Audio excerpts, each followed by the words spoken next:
हम सब जनप्रतिनिधि हैं महोदय। जब हम अपने अपने क्षेत्रों में जाते हैं, आप भी जानते हैं, दूर दूर से हमें दिख जाता है कि मनरेगा का कौन मजदूर है।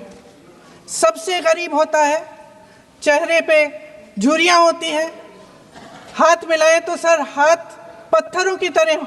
हाँ सर, मैं कर रही हूँ, पहुँच रही हूँ, हाँ मुझे पहुँचने दीजिए। नहीं, 1 मिनट लूँगी, मुझे पहुँचने दीजिए।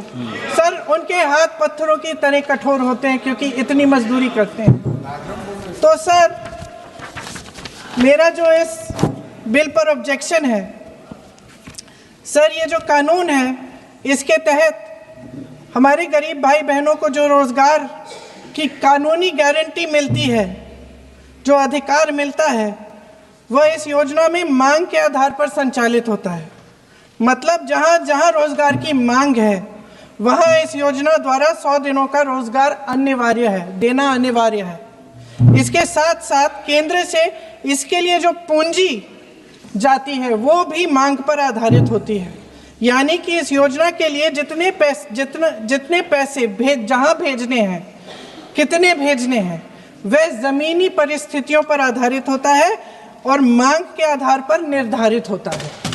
सर इस विधेयक की अनुसूची 1 में उपनियम 4(1) और 4(2) द्वारा केंद्र को इजाज़त दी गई है कि वह पहले से ही निर्धारित कर लें कि कितनी पूंजी कहाँ भेजी जाएगी।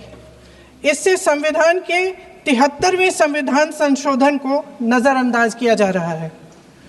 सर महोदय, इसके ज़रिए ग्राम सभाओं को इस योजना की मांग की ज़मीनी परिस्थितियों के आधार पर तय करने का पूरा अधिकार दिया जाता था।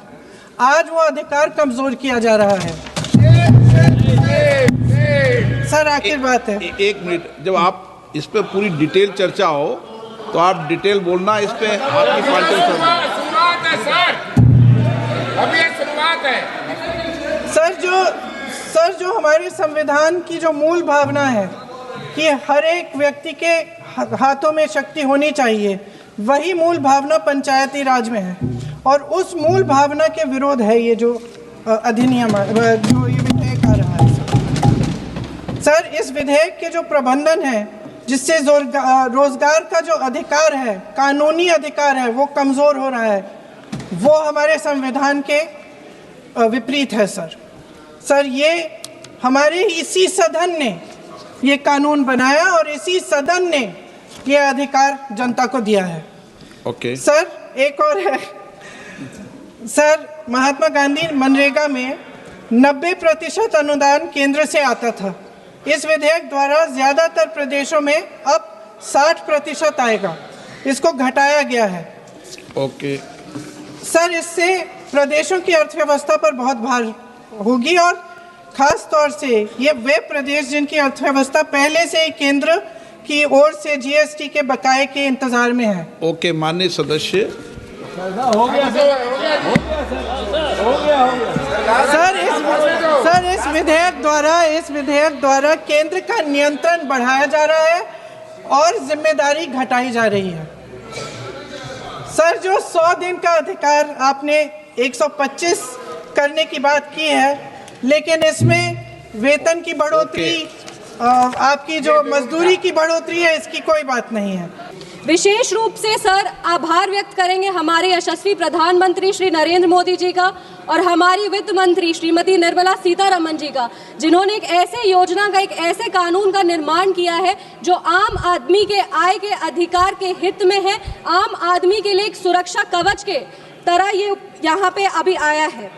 आम आदमी के जीवन का क्या मोल होता है सर, ये एक एनडीए की सरकार जो है वो बहुत ही मजबूती से जानती है और उसको पुनः स्थापित करने का प्रयास करती है। पर आश्चर्य की बात यह है सर कि जब जब इस सदन में रक्षा की और सुरक्षा की बात होती है तो विपक्ष को एलर्जी होती है। जीएसटी जिसमें आम आदमी के आय की रक्षा होती है, जब उसकी बात होती है तब विपक्ष को एलर्जी होती है।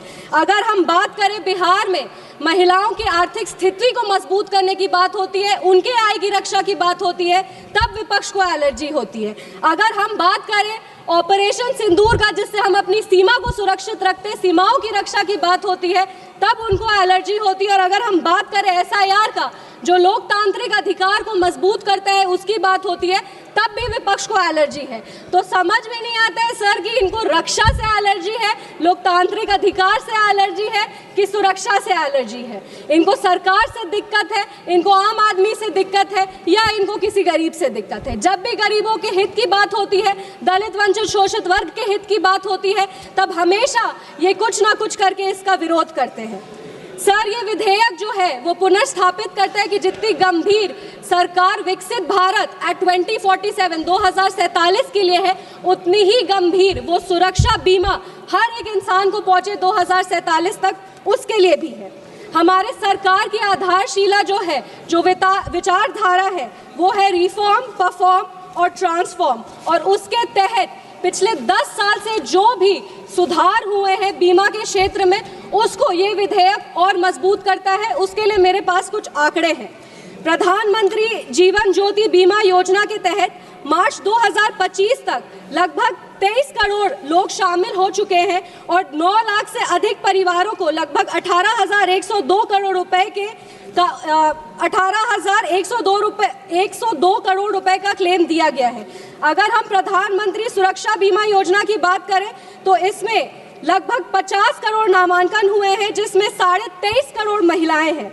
अगर हम अटल पेंशन योजना की बात करें तो इसमें लगभग 46,000 करोड़ रुपए का फंड जमा हुआ है। इसमें 48% जो महिलाएं हैं उनको लाभ मिला है। सर, ये पुनर्स्थापित करता है कि केंद्र सरकार बीमा के माध्यम से सबकी आय को सुरक्षित महसूस कराना चाहती है, सबके जीवन को सुरक्षित रखना चाहती है। महोदय, ये बिल सिर्फ एक घोषणा नहीं, इम्प्लीमेंटेशन का एक रास्ता है। इस बिल के कुछ प्रावधान हैं जिसको हम फिर से एक बार दोहराना चाहेंगे। इसमें FDI जो है वो 74% से बढ़ाकर 100% करने का इसमें प्रावधान है। इसमें सर, जब FDI को 74% से बढ़ाकर 100% किया जाएगा तो इकोनॉमिक्स में हमेशा इसमें कंपटीशन बढ़ेगी और कंपटीशन के तहत जो कीमतें हैं वो गिरती हैं और कीमत गिरने पर सस्ते प्रीमियम पे बीमा का लाभ आम आदमी को मिल सकेगा। ये आम आदमी के हित में ही इस प्रावधान को रखा गया है। अगर हम विदेशी इंश्योरेंस का बात करें तो आपदा के समय जैसे बिहार में इसमें विदेशी री इंश्योरेंस की पूंजी को 5,000 करोड़ से घटाकर 1,000 करोड़ कर दिया है।